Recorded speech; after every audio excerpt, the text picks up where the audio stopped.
والسماء ذات البروج واليوم الموعود وشاهد ومشهود قتل أصحاب الأخدود النار ذات الوقود إذ هم عليها قعود وهم على ما يفعلون بالمؤمنين شهود وما نقموا منهم إلا أن يؤمنوا بالله العزيز الحميد الذي له ملك السماوات والأرض والله على كل شيء شهيد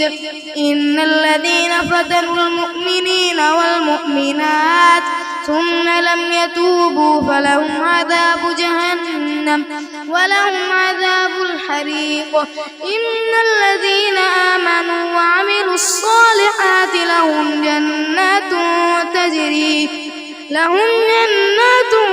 تجري من تحتها الأنهار ذلك الفوز الكبير